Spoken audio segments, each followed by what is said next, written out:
నమస్కారం అండి. నా పేరు బాలనాయుడు, జనసేన పార్టీ పాయకరావుపేట నియోజకవర్గం. వీడియో పూర్తిగా చూడండి, నచ్చితే లైక్ చేయండి, కామెంట్ చేయండి, మరి మరింత మందికి నా వాయిస్ చేరడం కోసం షేర్ చేయండి. సబ్స్క్రైబ్ చేయడం మర్చిపోవద్దు. జనవాహినితో మీ బాలనాయుడు ఛానల్ని. సో ముందు పాటల్లో చూసాం మనం షెడ్యూల్ క్యాస్ట్లకి, షెడ్యూల్ ట్రైబ్స్కి అస్పృశ్యతకి గురయ్యి ఊరవతలకి నెట్టివేయబడినటువంటి ఈ కులాలకి ఒక సోషల్ ఈక్వాలిటీ ఇవ్వాలని, సామాజిక సమతుల్యత చేయాలని, ప్రజలందరూ ఒకటే, ఇండియన్ కాన్స్టిట్యూషన్ ప్రతి ఒక్కరికి, ఇండియాలో పుట్టిన ప్రతి ఒక్కరికి ఉండాలనే ఉద్దేశంతో ఈ ఎస్సీ ఎస్టీలుగా సుమారు ఇంచుమించు 1100 జాతులను కనుగొనడానికి గురైనటువంటి క్లాసుల్ని కొంచెం ఎకనామికల్గా, సోషల్గా, ముఖ్యంగా సోషల్గా, ఎకనామికల్గా, పొలిటికల్గా అవేర్ చేయాలనే ఉద్దేశంతో ఆర్టికల్ 15, ఆర్టికల్ 16లో క్లాస్ 4 ఈ రెండింటిని బేస్ చేసుకుని వాళ్ళకి రిజర్వేషన్ కల్పించడం జరిగింది. 15% ఎస్సీలు షెడ్యూల్డ్ క్యాస్ట్స్గా గుర్తించారు. అంటే వివిధ రకాలైనటువంటి కులాలు 59 వరకు ఉన్నటువంటి ఉమ్మడి ఆంధ్రప్రదేశ్, తెలంగాణ, తెలుగు స్టేట్స్లో ఉన్నటువంటి ఈ కులాలు. ఇందులో ఉదాహరణకి రజకులు ఉన్నారు. రజకులు మన దగ్గర ఎస్సీలో ఉంటారు, బీసీలో ఉంటారు, కానీ వీళ్ళు ఉత్తరప్రదేశ్ సైడ్ పోతే వీళ్ళని ఎస్సీలుగా పరిగణిస్తారు. సో ఇలాగేంటంటే ఈ అందరినీ కూడా అణచవేతకు గురువు కాబడినటువంటి సామాజిక వెనుకబాటుతనాన్ని, కుల వ్యవస్థలో ఉన్నటువంటి కులాలని పైకి రావడానికి కోసం పెట్టినటువంటిది ఈ రిజర్వేషన్. ఈ రిజర్వేషన్ అప్పటికి 22.5%. అంటే ఏదైనా ఉద్యోగ ఉపాధి అవకాశాల్లోనూ, గవర్నమెంట్ ఉద్యోగాల్లోనూ, గవర్నమెంట్ కాలేజీలో సీట్లలోనూ, తర్వాత రాజకీయంగా కూడా వీళ్ళని పొలిటికల్గా కూడా ఎంపవర్ చేయాలనే ఉద్దేశంతో ఇచ్చినటువంటి రిజర్వేషన్లు ఇవి.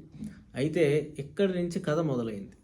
ఇతర కులాలు కూడా, అంటే ఏదైతే సామాజికంగా కులవృత్తులకి గురైనటువంటి కులాలను బ్రాహ్మిన్స్ మాత్రమే చదువుకోవడానికి అవకాశం ఉంది, మిగతా ఎవరో చదువుకోవడానికి లేదు అనే దగ్గర నుంచి అందరికీ సోషల్ ఈక్వాలిటీ కావాలి, మరియు అందరూ కూడా చదువే కాదు, చదువు ఉద్యోగ అవకాశాలు అందరూ ఉండాలి, భారత రాజ్యాంగం అందరికీ చెందినది, భారతదేశంలో పుట్టినటువంటి ఈ గడ్డ మీద పుట్టినటువంటి అందరికీ చెందింది అనే ఉద్దేశంతో బ్రాహ్మణులకే కాదు, ప్రతి ఒక్కరికి, బ్రాహ్మణ, క్షత్రియ, వైశ్యులకే కాదు, ప్రతి ఒక్కరూ కూడా ఇందులో భాగస్వామ్యమే అనే ఉద్దేశంతో వచ్చినటువంటి. నిజమే, ఇందులో కూడా చాలా బీసీ కులాల్లో కూడా ఇప్పటికీ కూడా కొన్ని బీసీ కులాలను, ఉదాహరణకి నాయి బ్రాహ్మణులు కానీ కూడా, కుమ్మరి, కమ్మరి, రజక, నేత, వీళ్ళందరినీ కూడా ఒక విధమైనటువంటి చిన్నచూపు అగ్రవర్ణాల దగ్గర నుంచి ఉందనేది ఒక అభిప్రాయం. దీనికి ఏం చేసిందంటే 47 తర్వాత 50స్లో కెలాల్కర్ కమిటీ అని ఫస్ట్ ఒక కమిటీని వేశారు. ఆ రోజున ఉన్నటువంటి భారతదేశ ప్రభుత్వం. ఇంకా వీళ్ళకన్నా కూడా వెనకబడినటువంటి కులాలు, కూడికి, గూడికి, గుడ్డకి, మరియు చదువుకి, అక్షరానికి దూరమైనటువంటి, మరియు ముఖ్యంగా సామాజికంగా విసిరిపోయినటువంటి ఈ ఎస్సీ ఎస్టీలే కాదు, వీళ్ళే కాదు, ఇంకా ఎవరున్నారో వెతకండి, ఇంకా ఎవరున్నారో చూడండి అంటే అప్పుడు ఈ కెలాల్కర్ కమిషన్ ఏం చేసిందంటే ఒక 4-5 సంవత్సరాలు వీళ్ళు దేశవ్యాప్తంగా తిరిగి అక్షరానికి, బడికి దూరమైనటువంటి 3700 పైచిలుక కులాలు కూడా 2200 కులాలు ఈ వెనకబడిన జాతుల్లో ఉన్నాయి. వీళ్ళు కులవృత్తికి మాత్రమే అంకితమై ఉన్నారు కుల వ్యవస్థలో. కాబట్టి వీళ్ళకు కూడా అక్షరం ఇవ్వాలి, ఇంకా వీళ్ళు కూడా సమసమానత్వంగా తీసుకొచ్చి అగ్రకులాలు, నెక్స్ట్ వర్ణాలు, నెక్స్ట్ ల్యాండ్ లార్డ్స్, బ్రాహ్మణులు వీళ్ళతో పాటుగా ఉంచాలి, వీళ్ళని ఎంపవర్ చేయాలనే ఉద్దేశంతో సజెస్ట్ చేస్తే ఏం చేశారంటే 1960లో ఆ సజెషన్స్ తీసుకెళ్ళి ఒక విచిత్రమైన థాట్ వచ్చింది వీళ్ళకి. అది విచిత్రం అని అనుకోవచ్చు, కానీ వాళ్ళ థాట్ కరెక్టే. కుల రహిత భారతదేశాన్ని చేద్దాం అని చెప్పి వీళ్ళు ఈ కెలాల్కర్ కమిషన్ ఇచ్చిన దాన్ని ఏం చేశారంటే పక్కన పడేశారు. అంటే కులరహిత సమాజాన్ని చూద్దామని చెప్పి. అయితే ఇక్కడ ముఖ్యంగా మనం ఆలోచించుకోవాల్సింది ఏంటంటే 1950లో మనకి జనవరి 26న కాన్స్టిట్యూషన్ ఆఫ్ ఇండియా వచ్చిన తర్వాత అప్పటి నుంచి 10 సంవత్సరాలకు మాత్రమే డాక్టర్ బాబాసాహెబ్ అంబేద్కర్ మరియు తన సహచరులతో కలిపి రాజ్యాంగంలో పొందుపరిచినటువంటి అంశం. అయితే దీంట్లో ఏం చేశారంటే 16వ ఆర్టికల్ 4వ క్లాజులో ఏం చెప్పారంటే దీనికి కావాలంటే పొడిగించుకోవచ్చు, 50% వరకు మీరు రిజర్వేషన్ పెంచుకోవచ్చు. ఒకవేళ ఈ 60 తర్వాత కూడా ఎవరైనా కనుక ఇక్కడ షెడ్యూల్ క్యాస్ట్లే కాదు, షెడ్యూల్ ట్రైబ్సే కాదు, వేరే బ్యాక్వర్డ్ క్యాస్ట్లు కూడా వృత్తులకే మరిగిపోయి ఉంటే వాళ్ళలో కూడా విజ్ఞానం ఉంటుంది కాబట్టి వాళ్ళను కూడా బయటకు తీసుకురావాలని ఉద్దేశం ఉంటే అప్పటికి ఇదే విధంగా ఉంటే ఖచ్చితంగా పెంచుకోండి అని చెప్పింది. ఇంకా చేర్చుకోండి అని చెప్తే దాన్ని ఏం చేశారంటే ఇంకా అక్కడి నుంచి మన రాజకీయ నాయకులు మీకు తెలిసిందే కదా, ఆనాటి కాంగ్రెస్ ప్రభుత్వాలు కానీ ఏ విధంగా జవహర్లాల్ నెహ్రూ, ఇందిరాగాంధీ చేసి దీన్ని పొడిగించుకుంటూ పోయారు. ఇది 10 సంవత్సరాలు పోయి 2030 వరకు ఇప్పుడు వరకు ఉన్న అమెండ్మెంట్తో కలిపి 2030 వరకు కూడా వీళ్ళకి రిజర్వేషన్లు కొనసాగుతూనే ఉంటాయి. అంటే పూర్తిగా సమాజానికి నిర్లక్ష్యం చేయబడినటువంటి, అంటుకోవడానికి, ముట్టుకోవడానికి, తాకడానికి మరియు వీళ్ళందరికీ ఉన్నటువంటి అటువంటి కులాలని సమాజంలో కలపాలి, సమాజంతో భాగస్వామ్యం చేయాలనే ఉద్దేశంతో తెచ్చినటువంటి ఈ యొక్క రిజర్వేషన్ అక్కడి నుంచి ఏమైందంటే డైవర్సిఫై అయింది. డైవర్సిఫై అయ్యి ఈ రాజకీయ నాయకుల చేతిలో చిక్కుకొని అందరూ రెచ్చగొట్టి మళ్ళీ మొదలెడితే 1960లో పక్కన పెట్టారు. పెట్టిన తర్వాత అది రగులుతూనే ఉంది. అప్పుడు 1979లో ప్రభుత్వం మారిన తర్వాత అప్పుడు మొరార్జీ దేశాయ్ గారు వచ్చారు. మొరార్జీ దేశాయ్ గారు వచ్చి ఓన్లీ ఎస్సీ ఎస్టీ కమ్యూనిటీసే కాదు, మిగతా కులాలు కూడా వీటి యొక్క ఊబిలో చిక్కుకుపోయి ఉన్నాయి, వీళ్ళను కూడా మనం పైకి తీసిర, వీళ్ళల్లో కూడా మనం గుర్తించాలి అనే ఉద్దేశంతో 79లో బీపీ మండల్ అనే ఒక ఎంపీని హెడ్గా చేస్తూ ఒక కమిటీ వేశారు. ఈ కమిటీ 2 సంవత్సరాలు పూర్తిగా దేశవ్యాప్తంగా పర్యటన చేసి ఒక 11 పాయింట్లతో ఒక రిపోర్ట్ ఇచ్చింది.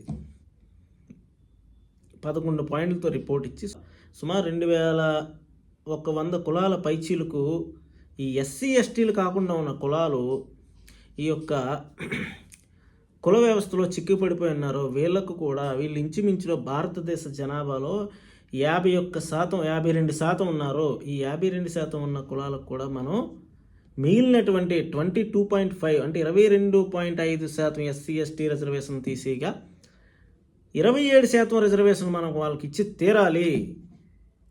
తీసి అప్పుడు వాళ్ళని సోషియో ఎకనామికల్గా మనం పైకి తీసుకురావడానికి అవకాశం ఉంటుంది అని చెప్పి కానీ అప్పుడు ఈ యొక్క నేత, వడ్రంగి, ఈడిగ, కంసాలి, నాయి బ్రాహ్మణ, రజక ఇట్లాంటి చాలా కులాల వల్ల ఈ బీసీకి ఆమె దీనిగా వచ్చి 1980లో ఈ 2 సంవత్సరాలు పూర్తిగా చేసి వాళ్ళు రిపోర్ట్ ఇస్తే ఈ రిపోర్ట్ ఇంప్లిమెంటేషన్ మళ్ళీ జనతాదళ్ గవర్నమెంట్లో వచ్చింది. ఒక ఆఫీస్ మెమరాండం విపి సింగ్ గారు ఏం చేశారంటే వాళ్ళు వచ్చేట ముందే ఒక ప్రామిస్ చేశారు. ఏమని? మేము మండల కమిషన్ ఏదైతే ఇచ్చిందో అంటే ఈ యొక్క సిఫార్సుల్ని మేము అధికారంలోకి వస్తే ఇంప్లిమెంట్ చేస్తామని ఇచ్చిన తర్వాత దాని ప్రకారమే వీళ్ళు 89లో దీని మీద వీళ్ళు బీసీలకు రిజర్వేషన్ ఇంకా అంటే ఎస్సీ ఎస్టీ కాకుండా మిగతా రిజర్వేషన్ ఏదైతే ఉన్నా 52%గా ఉన్నటువంటి బీసీలకు కూడా రిజర్వేషన్లు ఇస్తామని చెప్పి 27% రిజర్వేషన్కి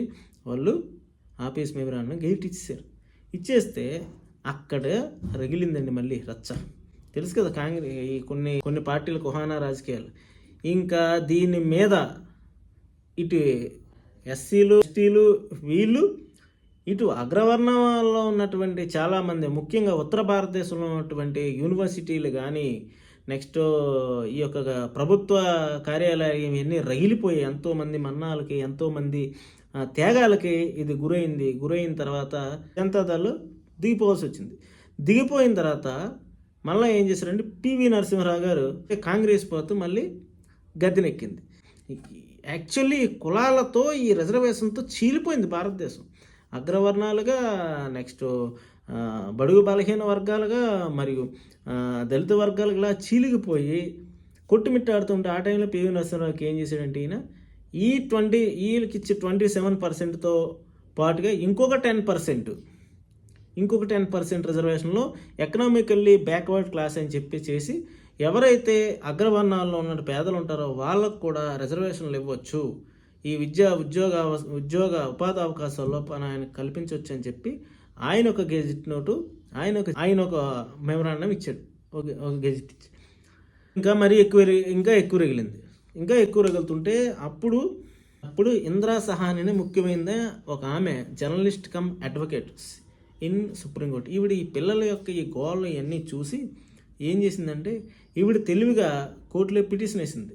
పిటిషన్ ఏమేసింది, రాజ్యాంగం చెప్పినటువంటి విధంగా మీరు 50% పెంచకుండా రిజర్వేషన్లు ఇవ్వాలని చెప్తే మీరు 50% మించి ఎకనామికల్లీ బ్యాక్వర్డ్ క్లాసెస్ కూడా అని చెప్పి ఎకనామికల్గా వీక్ ఉన్న వాళ్ళని కూడా మీరు తెచ్చి ఇందులో కలుపుతుంటే రేపొద్దున్న రోజున రిజర్వేషన్లు కల్పించుకుంటూ పోతే టాలెంటెడ్స్ అంతా కూడా శుష్కించిపోతారు, భారతదేశం అధోగతి పాలవుద్ది రేపొద్దున్న రోజున. దీని మీద ఒక క్లారిటీ లేకుండా మీరు 10% రిజర్వేషన్లు ఎలా పెంచుతారు అంటే ఇది చాలా తప్పు అని చెప్పి ఆవిడ ఇది సుప్రీంకోర్టులో ఈవిడ పిటిషన్ వేసింది.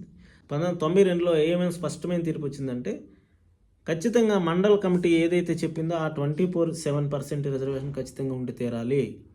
ఏదైతే ఎకనామికల్ సెక్షన్ మీద ఉన్నటువంటి ఏదైతే ఈ రిజర్వేషన్ ఉందో ఇది కాదు.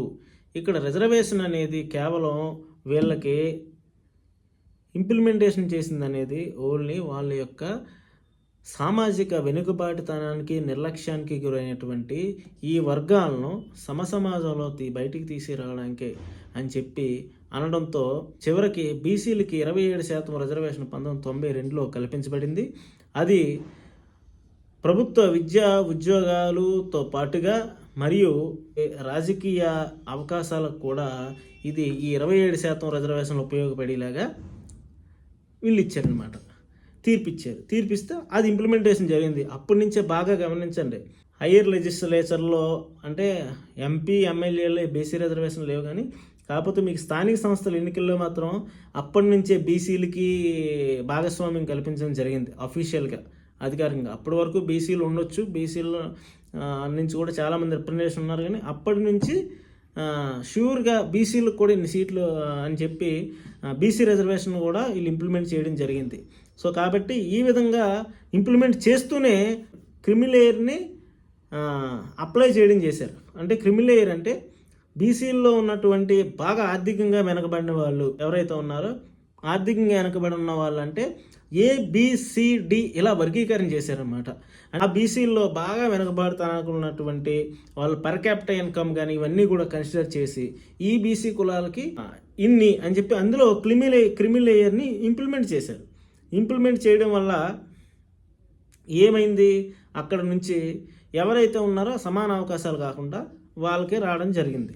మనకి 50% అయిపోయింది, 49.5%. మన మోడీ గారు 2019లో ఈబీసీలకు కూడా ఆ రోజు ఏదైతే పివి నరసింహరావు గారు చేద్దాం అనుకున్నారో దాన్ని ఏం చేశారంటే ఇక్కడ తీసుకొచ్చి ఇక్కడ ఇంప్లిమెంట్ చేశారు. ఇంప్లిమెంట్ తీసుకొచ్చి ఈబీసీలకు కూడా అగ్రవర్ణాల్లో కూడా బాగా పేదవాళ్ళు ఉన్నారు కాబట్టి వీళ్ళకు కూడా మనం విద్యా ఉపాధి అవకాశాల్లో ఓన్లీ విద్యా ఉపాధి అవకాశాలే, ఈ రాజకీయ రిజర్వేషన్లు కాదు, వీటిలో మనకు చోటు కల్పించాలనే ఉద్దేశంతో వాళ్ళకు కూడా 10% ఎకనామికల్లీ బ్యాక్వర్డ్ క్యాస్ట్ అని చెప్పేసి ఈబీసీ చేసి వాళ్ళకు కూడా 10% ఇచ్చి వాళ్ళు స్టేట్కి ఆ ఫ్రీ హ్యాండ్ ఇచ్చారు. ఏమంటే ఆయా స్టేట్లు ఇంప్లిమెంట్ చేసుకోవచ్చు, దీన్ని ఆప్షనల్గా పెట్టుకోండి అని చెప్పేసి. అయితే ఇప్పుడు మనకున్న రిజర్వేషన్లు ఎస్టీలకి 7.5, ఎస్సీలకి 15% మరియు బీసీలకు 27% మరియు ఎకనామికల్ బ్యాక్వర్డ్ క్యాస్ట్లకి 10% కలిపి 59.5% రిజర్వేషన్లు ఉన్నాయన్నమాట దేశవ్యాప్తంగా. ఇవి ఆయా రాష్ట్రాలకి ఈబీసీ అనేది ఆయా రాష్ట్రాలకు చెందినటువంటి అవసరం, వాళ్ళు ఎలా ఇంప్లిమెంట్ చేస్తారనేది ఒకటి. ఇంక రెండు ఏంటంటే ఈ రిజర్వేషన్లో కూడా వెర్టికల్ రిజర్వేషన్లో మత ప్రాతిపదికన రిజర్వేషన్లు లేవనేది స్పష్టం చేశారు. సో కానీ ఈ కాంగ్రెస్ వాదులు వచ్చి సచార్ కమిటీ అని ఇదని అదనేసి ముస్లింలో వెనకబడి ఉన్న వాళ్ళకు కూడా కొన్ని రిజర్వేషన్లు ఇవ్వాలి, ఇవన్నీ కూడా జరుగుతున్నారు. రిజర్వేషన్లు అనేవి ఓటు బ్యాంక్ రాజకీయాలుగా స్వార్థ రాజకీయ నాయకుల చేతిలో ఒక వెపన్లా మారిపోయాయి. సో ఇక్కడికి రిజర్వేషన్ల భారతం 4 పూర్తయింది. సో రిజర్వేషన్ల భారతం 5 కంక్లూజన్లోకి వెళ్ళినప్పుడు మరింత అసలు ఈ రిజర్వేషన్లో మనకి ఎంతవరకు ఉపయోగపడ్డాయి, రిజర్వేషన్ ద్వారా ముందుకెళ్ళామా వెనక్కి వెళ్ళామా, ఏం జరిగింది అనేది అందులో డిస్కస్ చేద్దాము. నా వీడియో మీకు నచ్చితే లైక్ చేయండి, కామెంట్ చేయండి, మరి నా వాయిస్ ఇంకా ఎక్కువ మంది చేరడానికి షేర్ చేయండి, సబ్స్క్రైబ్ చేయడం మర్చిపోవద్దు. జనవాహినితో మీ బాలనాయుడు ఛానల్ని. ధన్యవాదాలు.